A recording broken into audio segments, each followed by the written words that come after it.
Hello दोस्तों, आपके अपने यूट्यूब चैनल पर आपका स्वागत है। दोस्तों आप आज मैं आपके लिए एक बहुत ही नया टॉपिक लाया हूँ। तो दोस्तों वो है प्लास्टर में होने वाले क्रैक।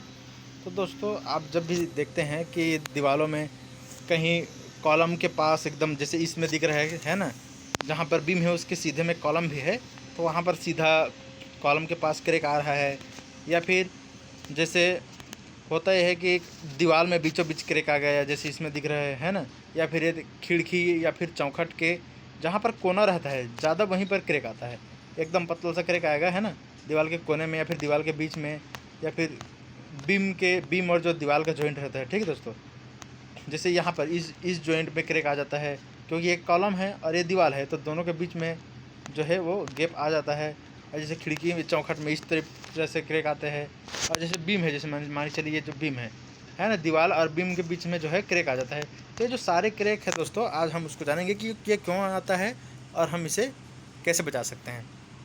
अच्छा, इसके साथ साथ ही दोस्तों, यदि आपने हमारा चैनल सब्सक्राइब नहीं किया है तो प्लीज़ सब्सक्राइब कीजिए। और यदि वीडियो अच्छा लगे तो लाइक और शेयर करिएगा। और एक बात और दोस्तों, यदि आप घर बना रहे हैं और उससे संबंधित कोई भी आपको प्रॉब्लम हो रहा है या जानकारी चाहिए, तो आप मुझे कमेंट बॉक्स में कमेंट कर सकते हैं। मैं उससे रिलेटेड आपको सलाह बिल्कुल दूंगा। और यदि आप घर बना रहे हैं, नया घर बना रहे हैं, उसको प्लानिंग की ज़रूरत है या फिर नक्शा बनवाने की ज़रूरत है, तो आप कमेंट बॉक्स में कर सकते हैं। मैं आपको नक्शा बना के अच्छा आपका मकान बना के मैं आपको दे दूँगा। दोस्तों जब भी हम प्लास्टर शुरू करते हैं तो हमारा जो पहला काम है वो होना चाहिए चिकन मेश। तो चिकन मेश होता क्या है दोस्तों, जैसे मान के चलिए ये बीच में देखिए आपको जाली जाली दिख रहा है। ठीक है दोस्तों, तो जो जाली जाली होता क्या है, जैसे मान के चलिए एक तरफ आपका ब्रिक वर्क है, एक तरफ कॉलम है, तो दोनों के जो जॉइंट है और दोनों के बीच बीच में ये जाली लगाना पड़ता है। ठीक है दोस्तों, तो ये जाली क्या करता है, जब भी हम प्लास्टर करेंगे तो उस प्लास्टर को आरसीसी और ब्रिक वर्क दोनों में जोड़ के रखता है। जितना भी हमारा जैसे मान चलिए जो वर्टिकल क्रैक आया है, वो ये वर्टिकल क्रैक इसीलिए आया है क्योंकि यहाँ पर चिकन मेश नहीं लगा है, वो जो जाली है वो लगा नहीं है।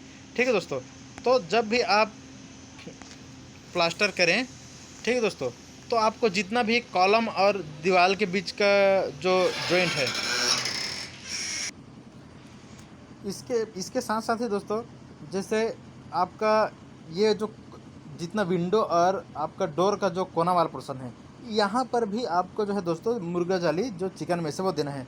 और जैसे इसमें जैसे इन लोगों ने दिया नहीं दिख रहा है ना, तो यहाँ पर भी दीवार और बीम के जो जॉइंट है उसमें और जो कॉलम दीवार के जॉइंट है उसमें चिकन मैश दे। और उस चिकन मैश को जो जाली है उसको जो है अच्छी तरीक़ा से जो है आपको पेस्ट से ढक देना है। एकदम अच्छा सीमेंट का पेस्ट बना के दोस्तों, इस प्रकार का सीमेंट का पेस्ट बना के उसको जो है आपको ढक देना है, ताकि जो आपका जितना भी जॉइंट वाला पोर्शन है दोस्तों, वो जो है क्रैक नहीं आएगा। तो ये एक वजह ये है दोस्तों, जो आपका मेजर जो क्रैक आता है हमेशा आपके वाल और जो स्ट्रक्चर है उसके जॉइंट से ही ज़्यादा क्रैक आता है। तो उस जॉइंट को बंद करने के लिए आपको चिकन मेश लगाना बिल्कुल ज़रूरी है। और जितना भी जैसे आपका जब बारिश में जब बाहर का जो पानी घुसता है, उसका जो सीपेज होने का जो वजह है वो चिकन मेश की वजह से ही होता है, क्योंकि वो उस जॉइंट से ही जो है आपका पानी जो है वो घुसता है। ठीक दोस्तों, इसके बाद जो दूसरी वजह है दोस्तों, वो क्यों आता है, जैसे इसमें देख रहा है बड़ा सा क्रैक आया है, तो इस बड़ा क्रैक की वजह है दोस्तों आपका पहली तो आपका ब्रिक वर्क। यदि आपका ब्रिक वर्क जो है एकदम अच्छे से जो है साहुल में नहीं है, सीधी दीवार नहीं है, तो आपका प्लास्टर भी सीधा नहीं हो पाएगा। और उसको सीधा करने के चक्कर में क्या है, आप दीवार में ज़्यादा मोटा माल देंगे। तो ज़्यादा मोटा माल देंगे तो क्या है, श्रिंकेज लिमिट उसकी हाई हो जाएगी, और जो है आपका दीवार जो है 6 महीना, साल भर, 2 साल बाद जो है वो क्रैक होना जो है आपका शुरू हो जाएगा। ठीक दोस्तों, इसलिए आपको कभी भी मोटा दीवार नहीं देना है। इनर प्लास्टर में जो है 12 mm से ज़्यादा मोटा मसाला नहीं देना है आपको। और आउटर प्लास्टर में यदि सिंगल कोट है तो उसमें 18 mm, और यदि डबल कोट है तो उसमें 25 mm से ज़्यादा आपको थिकनेस का प्लास्टर जो है आपको नहीं लगाना। ठीक है दोस्तों, इसके बाद होता है दोस्तों इसका वाटर सीमेंट रेशियो। यदि आपका जो वाटर सीमेंट रेशियो है वो आपका कम सीमेंट लगा है तो भी जो है आपका जो प्लास्टर कमज़ोर हो जाएगा। और जैसे दरवाज़ा खिड़की खोलते हैं तो धक्का पड़ने से भी आपके दीवार में जो है क्रैक आ सकता है।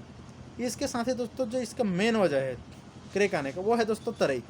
होता क्या है दोस्तों, जो सीमेंट की प्रॉपर्टी है वो ये बोलती है कि जब भी हम सीमेंट को में जो है दोस्तों, मैं आपको बता रहा हूँ, सीमेंट में क्या है 70% चूना रहता है, डीपली आपको मैं समझा देता हूँ।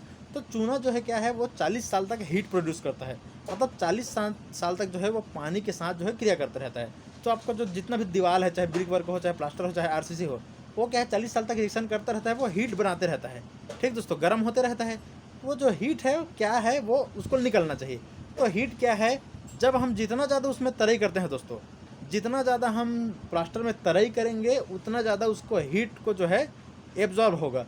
यदि आप जो है कम तराई करेंगे तो क्या है, आपका जो हीट है वो कम नहीं होगा, और जो हीट है वो क्रैक मार के जो है वो जो है बाहर निकल जाएगा। तो आपको जो है तराई जो है ना, कम से कम, यदि आपका फ्लाई सीमेंट है तो कम से कम 10 से 15 दिन उसमें तराई होना चाहिए, और यदि नॉर्मल सीमेंट है तो कम से कम 20 दिन जो है उसमें तराई होनी चाहिए। तो दोस्तों आज के लिए इतना ही। मैंने आपको बता दिया कि क्रैक का जो मेन वजह है वो क्या होता है। ठीक है दोस्तों, तो आप अपने मकान को बिल्कुल इसी तरह से अच्छे तरीक़े से आप उसको करवाएं, हर जगह चिकन मेश लगवाएं, उसका जो सीमेंट और रेती का जो रेशियो है उसको सही करें, सही थिकनेस का जो है आप प्लास्टर करें, तो आपका जो स्ट्रक्चर है वो बिल्कुल बच जाएगा। ठीक है दोस्तों, आज का वीडियो कैसा लगा हमें बताइए, लाइक कीजिए और अपने दोस्तों में सब्सक्राइब कीजिए। Thank you.